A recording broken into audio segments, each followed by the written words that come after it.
Inexcusable loss there. Inexcusable loss. But what is going on, everyone?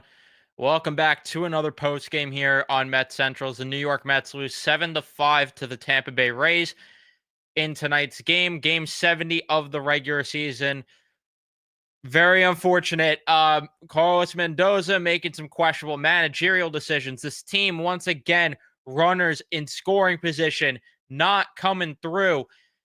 And it's just really infuriating not getting outs from your bullpen, or at least not getting quality pitching from your bullpen. A lot of things that hurt the Mets in this one. And honestly, this game might have been a blowout for the Rays if the Rays actually played some competent defense, because the Mets, let's be honest here and call it how it is, they benefited off of some poor defense from the Rays. Just not good baseball played tonight at all at Citi Field by the New York Mets. We got a lot to get into in this one. Before we jump in everything, I ask that you please leave a like on your way in, or if you're watching on replay, subscribe if you guys are new to the channel, especially if you're Met fans, and turn on your notifications so you know when we upload or go live here on Mets Central. Very frustrating game, though. Very frustrating. And the biggest thing for me, it's going to come down to, why was Clay Holmes pulled as early as he was? Why was he pulled? I don't understand. Really just don't get it. Let's break this game down inning by inning, though. In the top of the first inning, he worked into some trouble with 2 outs. He allowed a single to Diaz and then allowed a walk, but he gets out of it with a fly out. In the bottom of the first, Lindor with a single, and then the rest of the order strikes out. Top of the second inning, a 1-2-3 inning from Holmes. In the bottom of the second, Marte had a single with 1 out. Taylor hits into a double play. In the third inning, Lau got a single, and then Yandy Diaz hits into a line out. A nice grab there by Taylor out in center field. Bottom of the third inning, a 1-2-3 inning.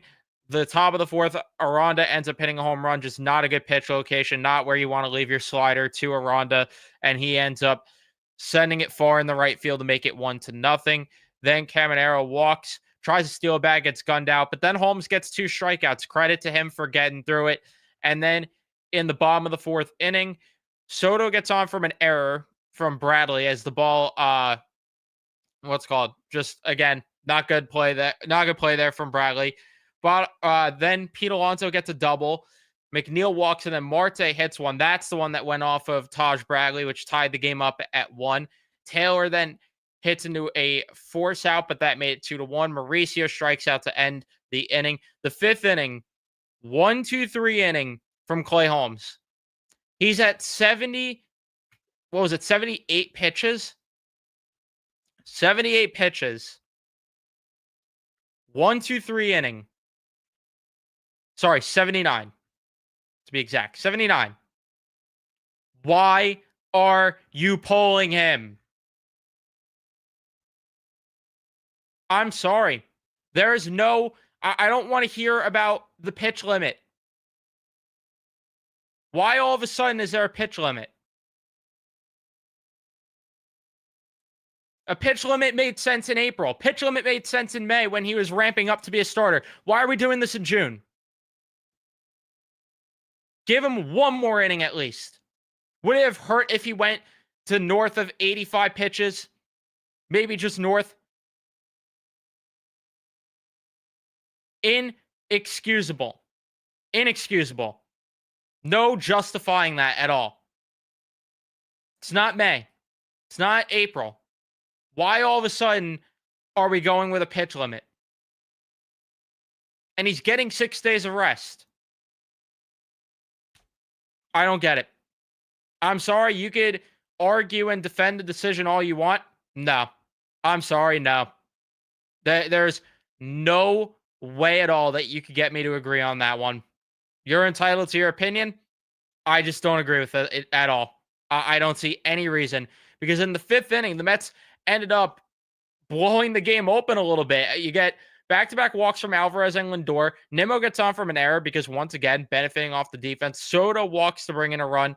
And then Orsi comes in, gets 2 outs. But Marte with a single, which made it 5-1. Taylor strikes out. And of all people that the Mets go to, of all pitchers the Mets decide to go to, Paul Blackburn.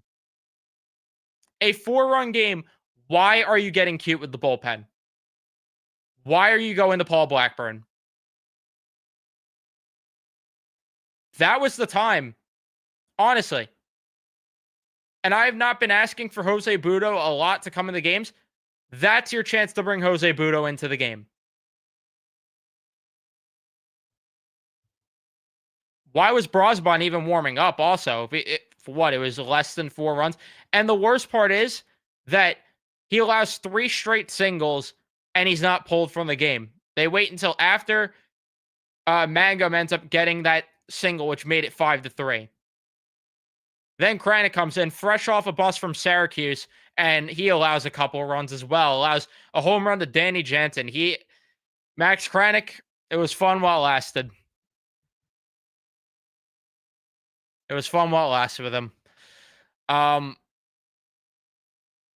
But he needs a stint in Syracuse for a long stretch of time to get right. I'm not counting out the ability in the future. For right now, though, they need more reliable arms. And I mean, that's what it's going to come down to come the deadline. And I tweeted it, and it's not just reactionary. They need, I've been saying it for a bit now, they need 2 arms come the deadline for the bullpen. Have to. At least Brooks Raley's starting his rehab assignment, I think, next week or maybe sooner than that.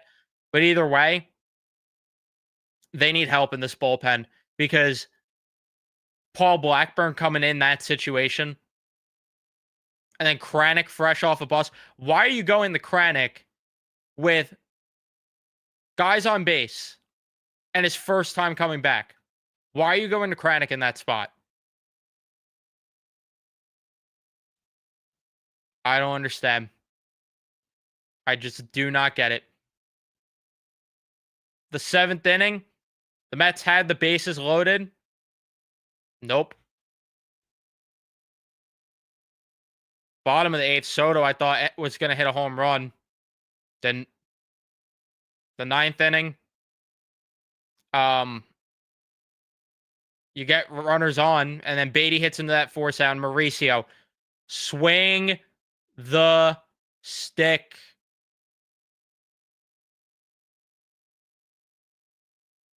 Three strikes, watches 2 of them go by him. Swing the stick. Just nothing from the bottom of the order. Poor managerial decisions. And let's not even forget, too, when the Mets did blow the game open a little bit, they should have blew the game open more. I don't want that to get mistaken there because they had the bases loaded. I will remind you, the bases loaded with no outs.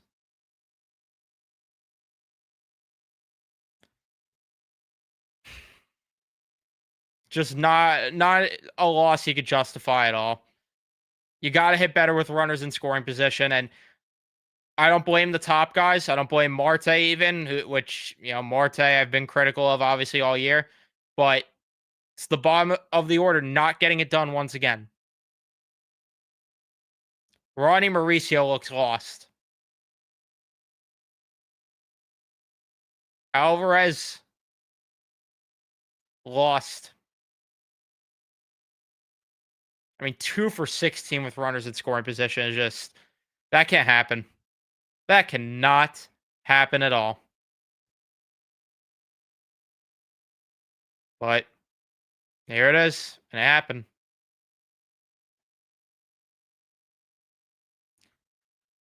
All this did, too, is make me very nervous for when Paul Blackburn starts in a couple days. Because I think he's slotted in now Wednesday with the Senga injury. Now I'm worried about how that's going to go in Atlanta, too. Of course it's in Atlanta.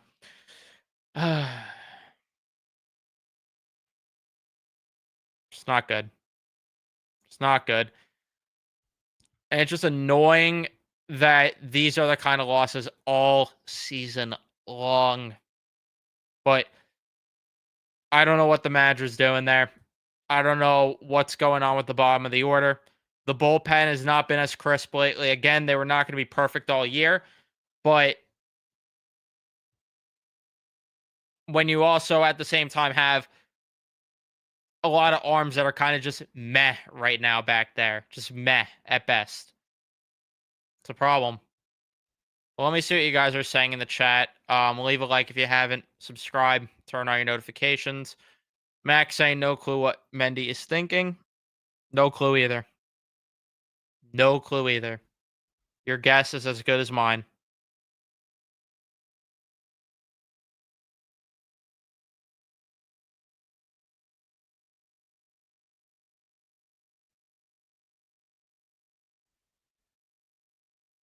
Juan Soto, Rob, Brett Beatty is not playing third base. Horrendous Mauricio at bats, and Paul Blackburn still hasn't been sent to Guantanamo Bay yet. Who has it worse than us? I don't understand what Mauricio looks for at the plate. I really do not understand what he's looking for at the plate.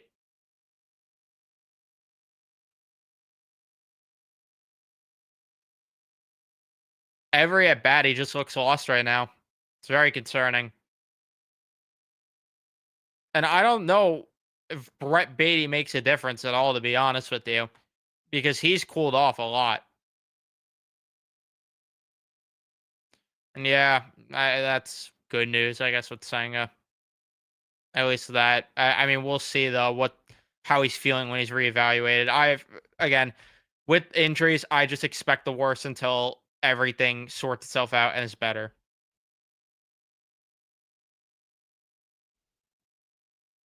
Blowing the lead that way doesn't sit right with me. You and I both. You and I both, and it's just one of my pet peeves in baseball is especially that, especially when it's just like really bad bullpen blips. That's when it's like really annoying to me. I can at least understand the reasoning of wanting to save home. I can't. I'm sorry. I just I don't get it.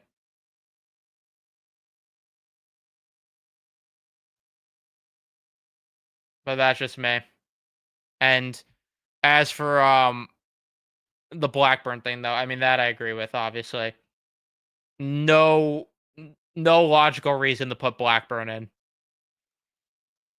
Sorry that I'm getting distracted around. I got the NBA finals on right now too, which hopefully OKC could win this game.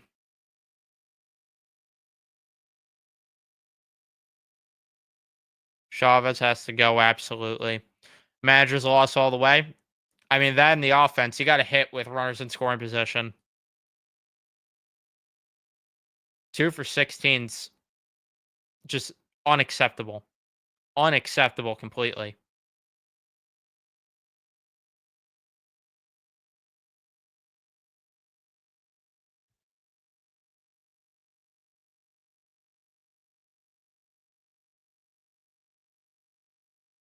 Yeah, no reason for the Mets to have lost this game is right.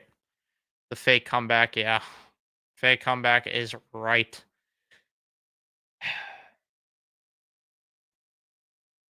But they always do that.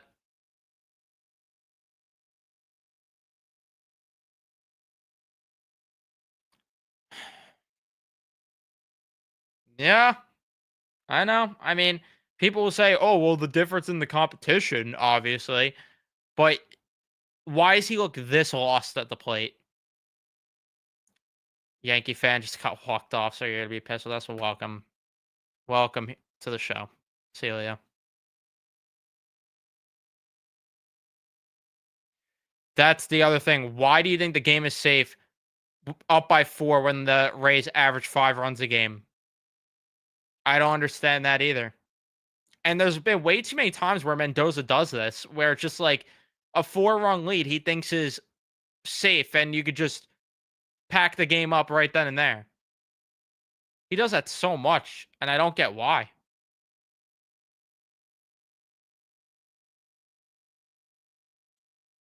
Yeah, Uncle Marte balled out on a random Friday night, and it did not get put to use at all. Got completely wasted.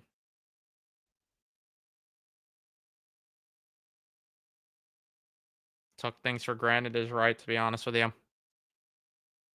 I wasn't following the Mets game much, but was rooting for you all in the game.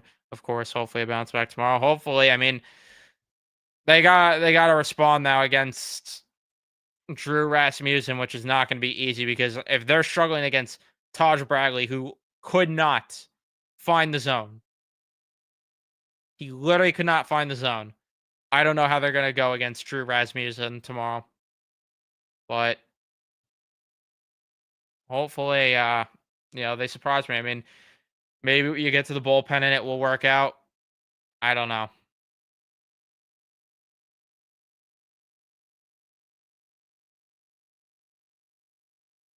McGill tomorrow. That's the other thing. What McGill are we getting tomorrow? What Tyler McGill could we possibly be getting tomorrow?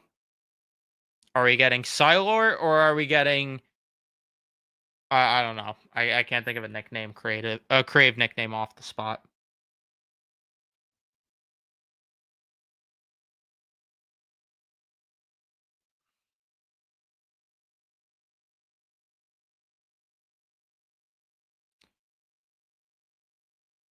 So from Andy Martino, just because I saw this tweet now, Carlos Mendoza always has a rationale for moves that get questioned in real time. Holmes didn't recover great after Colorado. Had a pitch count of 85 tonight. Holmes was on board, so there you go.